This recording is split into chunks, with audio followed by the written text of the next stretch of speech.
Welcome back, everyone. Well, I think I'm going to start by just saying that there are many careers we can have. But when you decide to go into politics, you better watch what you wish for. And joining me today is Dan Hall. Many of you know Dan. He's owned his own business, Wholeware, in Glens Falls for a better part of 20 years. And recently we were at a press conference where city council members were talking about the way they were going to run as a team. And Dan mentioned that he's going to run for mayor. So that really prompted us inviting you on so we could find out what in heck is going on that you're going to want to run for office and to have the viewers get a chance to know you a little bit better. So welcome, Dan. Well, thank you, Jess, for inviting me. Oh, you're quite welcome. You and I met, I think, when I first hit town about 14 years ago. It's a while ago. Yes, it's been a while, and we miss you in Glens Falls, but we still watch you on TV. So. Oh, well, thanks. We maintain our studio in Glens Falls, which I thought was important. So the weather studio is there, right, in Glens Falls. Great. But then we did this studio down here in Saratoga. You've owned your own business for a better part of 20 years. You know, they always say that you become very fiscally conservative when you run your own business, and I can attest to this, by the way. And then you decided that you wanted to get involved in politics and got involved with the council. Jack asked you to run for council at large. Right. Give us a little sense. Frame this up for me. Well, again, as you said, I had my own business for 20 years. Back in 93, 94, I was a county supervisor at that one time. I had belonged to an organization called the Glens Falls Business Alliance because I was working downtown, and what we tried to do was to try to get some things going in downtown. And we had an office above Woolworths, and before it was the theater. That's right. And so at that time, I switched jobs, and I was still involved with the Business Alliance. I switched jobs and went to work for the Leland paper, and at that time I ran because I wanted to make a difference in Glens Falls. Great. And I ran for county supervisor, and I did that for a couple of years. I lost an election, and I stayed out of politics for a number of years until 2008 when Jack Diamond asked me, Dan, would you mind being my councilman at large if I win the election? So that got me back into it, and I've been councilman at large since 2008. Well, you know what? You're talking about some very formative years in Glens Falls. I remember because I was working my way through those years as well. To Jack Diamond's credit, of course, very, very tough years, 2008, 2009, 2010.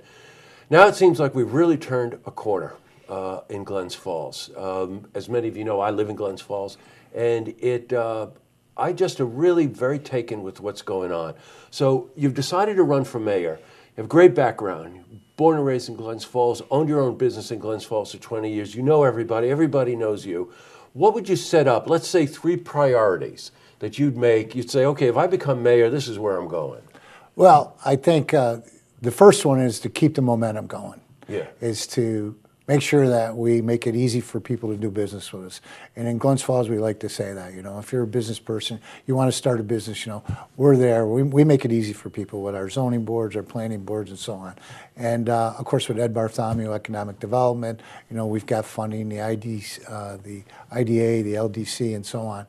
There's a lot of good things happening as far as people coming in and trying to keep that momentum going. We've got some nice projects that are coming. And the second thing is to make sure that we do the right thing with the $10 million or the $9,700,000 that we've got, and to make sure that we listen to the people, we take their suggestions, and we implement what they want. And the third is to work on abandoned properties, zombie properties, and so on. I have 2 of them on my street in Glens Falls, and there's probably close to 100 that are called zombie homes, which are basically in foreclosure with the banks, and they don't really want to take ownership. So there's been some legislation that was passed this summer that are going to make it easier for us to deal with those situations. Well, you know what? I want to cycle back on a couple of these things. We know a lot of the people in Glens Falls who are involved in development, and Glens Falls is a lot of development. And I've had it said to me personally many times that a very business-friendly city, Glens Falls. What Jack and Ed have sort of carved out in terms of welcoming people into town, finding out if there's a solution for them to be in town. One of the major ones, of course, being Bonaccio, right, and that beautiful apartment complex that he's building there right downtown. And the second point, the grant that the money he's referring to, the $10 million, is that grant that was approved. I thought you did a really interesting thing, the city. You did a charrette where you invited the public in to talk about what they felt, where they felt that money should be spent. How'd you feel about that? I feel really good about it. We've been very open, these meetings. We've had 4 meetings. The second Wednesday of every month we have a meeting where we basically have our committee. We take questions at the end, but it's kind of the meetings are, we're governed by, well, I don't say governed, the DOS is their Department of State, and they sit there and they listen to make sure that we're staying on track on what we're supposed to do. We have the consultants from New York City, who I personally think was a good idea, because they came in, they didn't know much about Glens Falls, and of course the information that we had put forward in our application showed that we'd done a lot of groundwork. We had done a lot already, and I think that's put us over the top. So the people come in to the meetings and express their opinions. The charrette was a little bit different because it started right out at, we had tables throughout the Heritage Hall, and we had different topics that you went around and discussed the different ideas that have already been put forward. So it was interesting. And we're going to have a meeting next Wednesday, so that the public would be invited to come to that also and express their opinions. Boy, talk about momentum. And that last thing that they call the zombie houses or homes or something like that. Glens Falls, I felt this. My wife and I have lived in town for 14 years now, I think. And it is amazing housing stock in Glens Falls.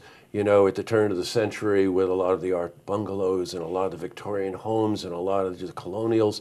I think Glens Falls has the best housing stock of any community in the whole area. I really do. We really do have some great houses, and we have a lot of people moving in. We really do. But the zombie houses, it has a lot to do with, the 2000, 2009, 2000. Sure, of course. With the recession and so on, and what happened with the banks and so on. And a lot of people got houses that they couldn't afford, so they walked away from them. Yeah, a lot of victims in that one. You're welcome to come on anytime. We're going to follow you until November 17 and see what happens. Just one last quick question. We're out of time. So just quickly, what do you love about politics? Well, I guess the main thing is I just like being involved in the community, and I like being able to walk down the street and people stop and either say good job or, you know what, why don't you check this out because I got a problem with this or that. So being involved, I think, is the main thing. Yeah, got it, Dan. Well, it's welcome news. It's great, and good luck with the campaign. And as I said, we'll be following you throughout the year. See what happens. Great. Okay. Thanks a lot, Jesse. Great to see you. To see this interview again, you can head to our website, looktvonline.com.